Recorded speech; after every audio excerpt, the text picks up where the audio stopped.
नमस्कार मेरे प्यारे मित्रों, आप सभी का एक और वीडियो प्ले स्वागत है। जानिए घोर कलयुग कब आएगा, जाने सब कुछ सच सच। दोस्तों, वर्तमान में कलयुग चल रहा है।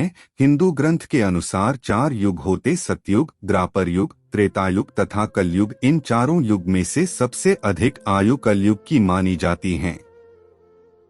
इसलिए वर्तमान में अभी कलयुग चल रहा है, जिसकी अभी शुरुआत ही हुई है। इसको समाप्त होने में अभी काफी समय है।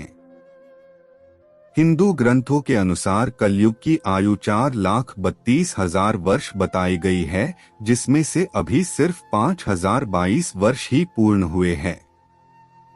अब आप अंदाजा लगा सकते हैं कि अभी तो कलयुग और कितने वर्ष चलने वाला है।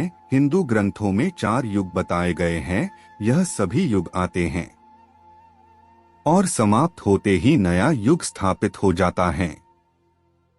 वेदों के अनुसार माना जाता है कि कलयुग समाप्त होने के बाद घोर कलयुग की शुरुआत होगी, लेकिन घोर कलयुग की आयु बहुत ही कम मानी जाती है, क्योंकि जब घोर कलयुग आएगा तब पृथ्वी पर पाप बहुत बढ़ जाएगा। लोग एक दूसरे से लड़कर अपना जीवन व्यतीत करेंगे। इंसान अपने मतलब का सोचेगा, कोई इंसान किसी प्राणी की मदद नहीं करेगा। एक समय ऐसा भी आएगा जब इंसान इंसान का मांस खाकर पेट भरेगा।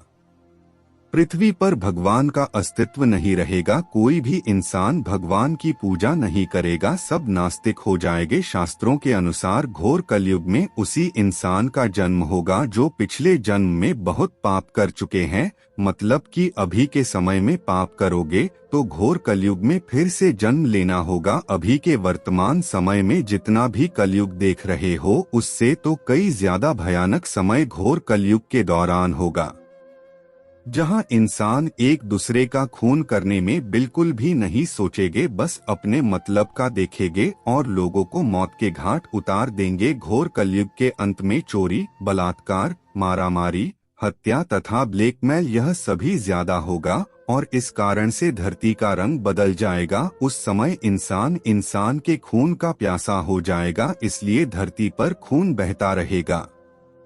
कलयुग में मनुष्य की मानसिक स्थिति इतनी बिगड़ जाएगी कि पिता पुत्र को नहीं पहचान सकेंगे और पुत्र पिता को नहीं पहचान सकेंगे। पिता के मृत्यु के बाद उनके पीछे पुत्र श्राद्ध भी नहीं करेंगे तथा अपने पिता की आत्मा की शांति के लिए प्रार्थना भी नहीं करेंगे। अब आप समझ सकते हैं कि इतना पाप बढ़ेगा कि लोगों में धर्म ज्ञान बिल्कुल समाप्त हो जाएगा और तभी कलयुग की भी समाप्ति हो जाएगी। कलयुग समाप्त होने के बाद पाप इतना बढ़ेगा कि सभी पापियों का संहार करने के लिए स्वयं भगवान विष्णु कल की अवतार लेंगे। धर्म शास्त्रों के अनुसार भगवान विष्णु 3 दिन के अंदर ही सभी पापियों का विनाश करेंगे तथा अधर्म को नष्ट कर देंगे। इसके बाद नए युग की शुरुआत होगी, जब 3 दिन के लिए भगवान विष्णु पृथ्वी पर अवतार लेकर संघर्ष करेंगे। उस दिन को घोर कलयुग कहा जाएगा। इस दिन को अधर्म का नाश का दिन तथा पापों के संहार का दिन कहा जाएगा। कलयुग के अंत में पृथ्वी पर सभी पापी आत्माओं का वास होगा। पुण्यशाली आत्माओं की मृत्यु के द्वारा मुक्ति हो जाएगी। सभी पापी आत्मा कलयुग में होने वाले दर्दनाक दृश्य देखेगी तथा पुण्यशाली आत्मा को मृत्यु के द्वारा मुक्ति मिलेगी और भगवान के शरण में उनको जगह मिलेगी। घोर कलयुग वही देखेंगे जिसने घोर पाप किए होंगे। आज के वर्तमान समय में जो भी हो रहा है वह हिंदू शास्त्रों के अनुसार ही हो रहा है, इसलिए हम समझ सकते हैं कि हिंदू शास्त्रों के अनुसार घोर कलयुग भी आएगा और भगवान विष्णु 3 दिन के लिए कल की अवतार लेकर सभी पापियों का विनाश करेंगे। इसलिए आने वाले समय में जो भी कुछ होगा वह हिंदू शास्त्रों के अनुसार ही होगा। निष्कर्ष दोस्तों, इस आर्टिकल घोर कलयुग कब आएगा जाने सब कुछ सच सच में हमने आपको जो समझाया वह हमारे 4 वेद ऋग्वेद, यजुर्वेद, सामवेद तथा अथर्ववेद में लिखा हुआ है। हमने इस आर्टिकल के माध्यम से आपको सरल भाषा में समझाने का प्रयास किया है।